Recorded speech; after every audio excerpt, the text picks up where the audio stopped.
So an update on the bars. So this is almost 10 ounces. Did a cut right down in there. Lost a couple grams. Did another cut on this one.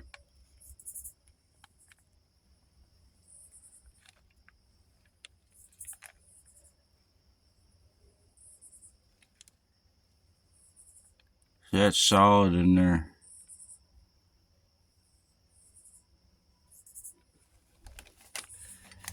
So there was two jewelry stores.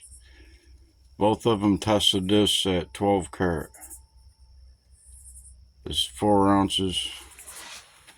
So altogether, this is cleaned up just a little bit better than these. This went through 5 nitric baths, where these went through just a couple, and then I hit them with ammonia and hydrogen peroxide that cleaned it up more, and this a little bit more. But that's no big deal. That's just a light haze of dried nitrate on there. So the jewelry stores at 12 karat is 10 ounces. They're willing to pay, 12 karat price for 10 ounces. Okay. That's a price at what would be 50% gold. So it's not 24 karat. That's what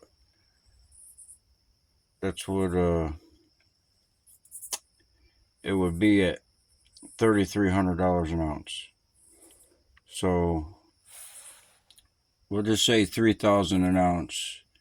And if this is 12 karat that they, or 10 or 12 that they measured, it's 50% gold, so it will be at half of that, $1,500 an ounce at 10 ounces, so $15,000. So that's what they would have probably given me if I, didn't know what I was looking at or what I had. See, they'll feel you out until they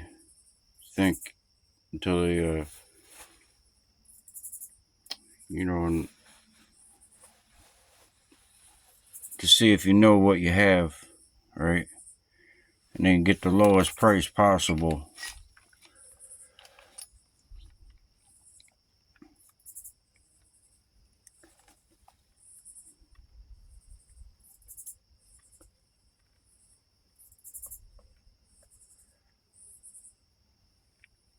So if I got the price that I want, that's this is 23 karat at least minimum.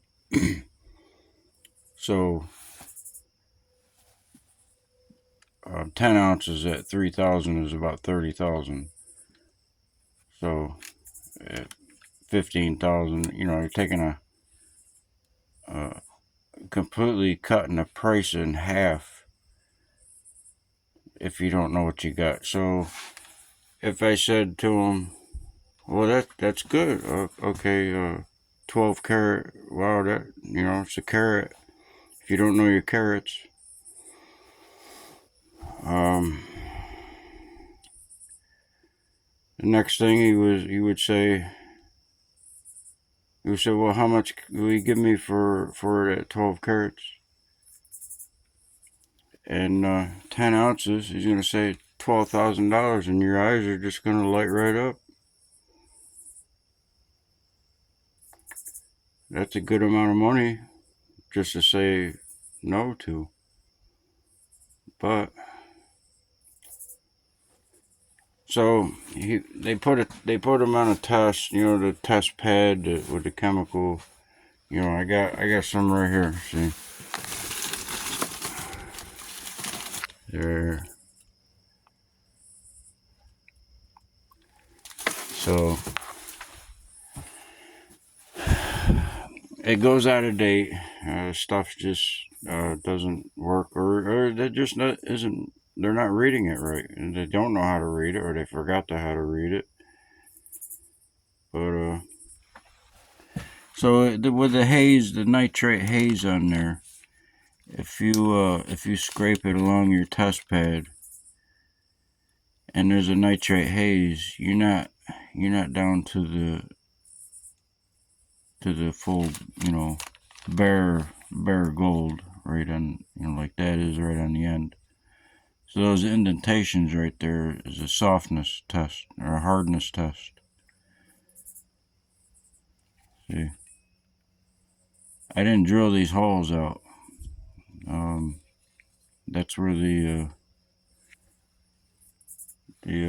the doré was made, because the doré was clumped right in the middle, 5 ounces, or it was quite a bit more than 5 ounces, because, well, between the two of them, it's more than 5. There's 10 ounces of purple, that's 75% gold, and I took 5 ounces, 6 ounces of silver out of these that came with this.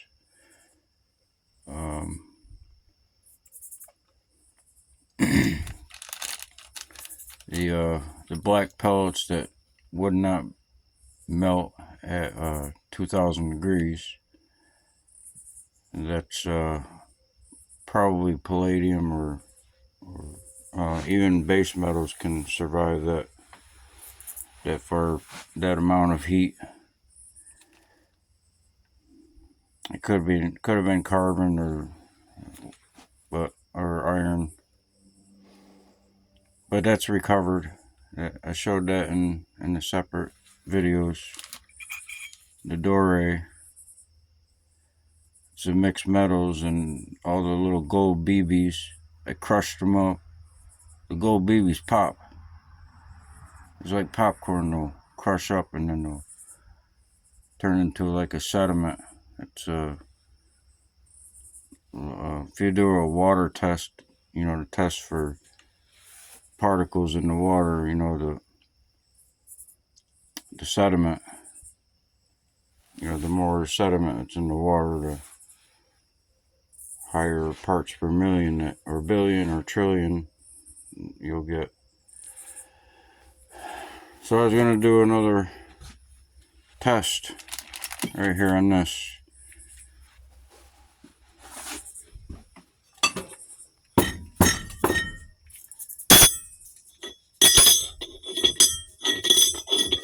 So that's an ear test, and you get the eye test, and then you get the hardness test, or the softness.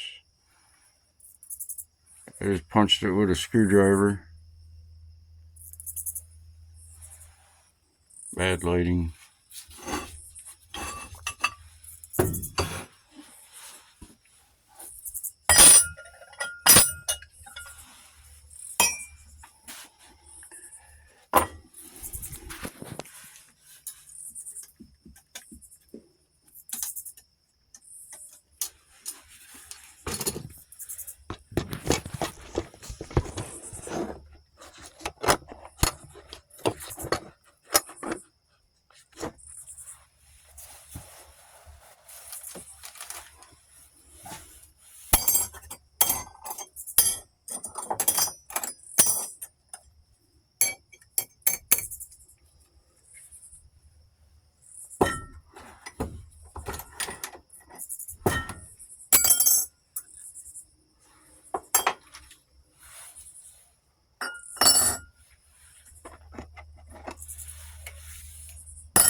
So the more pure that it get, the gold will get, it can get softer. So if you add copper to this, if you 50% copper, 50% gold, it'd be extremely hard.